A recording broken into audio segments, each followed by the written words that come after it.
Hello friends, कसे आहात तुम्ही सगळे।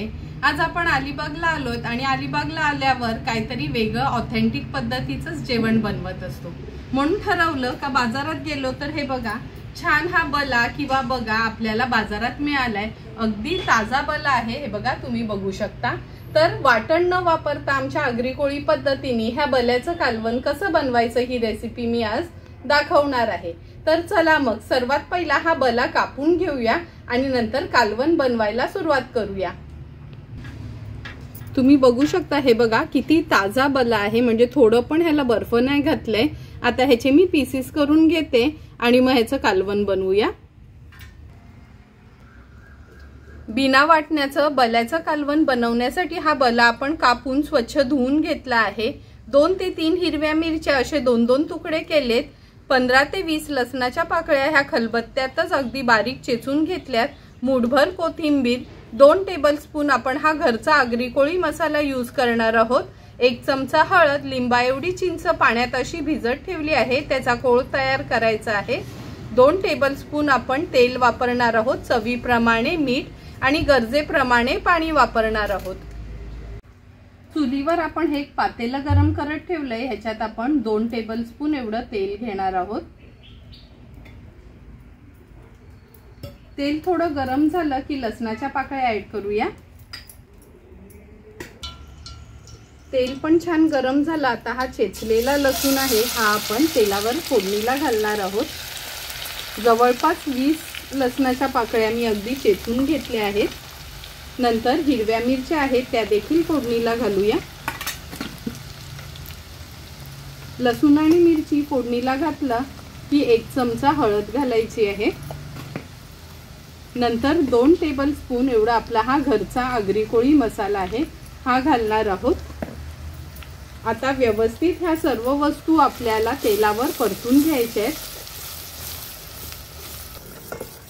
तेलावर व्यवस्थित परतून घेतलं की ह्याच्यामध्ये आपल्या गरजेप्रमाणे आपण पाणी ऍड करणार आहोत। हे कालवण खूप पातळ पण नाही करायचंय, जवळपास 1.5 ग्लास एवढंच पाणी मी ऍड केलं आहे। आता ह्याच्यामध्ये आपण हा जो चिंचेचा कोळ तयार करून घेतलाय हा ऍड करूया। चवीप्रमाणे मीठ ऍड करते।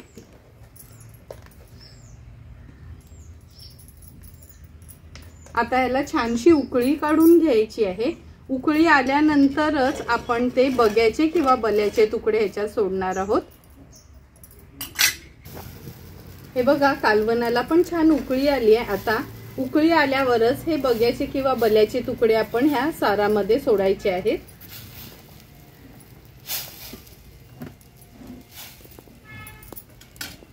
कालवणामध्ये हे तुकडे सोडले का थोडंसं हलवून घ्यायचं। कधी मच्छीला ना जास्त पळीनी असं मिक्स करायचं नाही। आता झाकण देऊन एक 7 ते 8 मिनिटांसाठी कालवण शिजवून घेणार आहोत।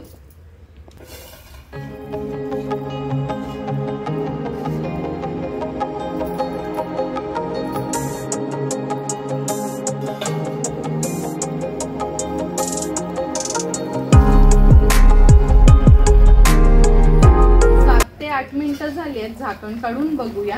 हे बघा बघूनच तुम्हाला कळेल आपली मच्छी अगदी व्यवस्थित शिजली आहे आणि कालवण पण तयार झाले।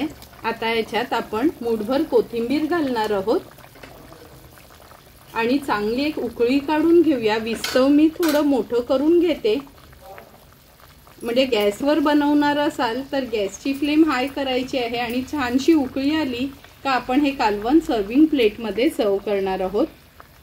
हे बघा थोडी वाफ पण कमी झाली आहे, सुंदर असं तयार झालेलं आपल्या ह्या बल्याचं किंवा बग्याचं कालवण आपण ह्या सर्विंग प्लेटमध्ये सर्व करून घेतो। हे कालवण तुम्ही भाकरी, चपाती किंवा भातासोबत तर अगदी 1 नंबर लागते।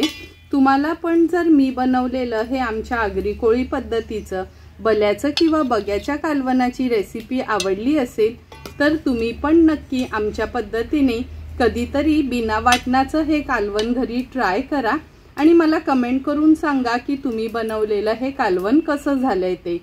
तुम्हाला जर मी बनवलेल्या ह्या कालवणाचा व्हिडिओ आवडला असेल तर नक्की माझ्या चॅनलला तुम्ही लाईक, शेअर अँड सबस्क्राईब करा।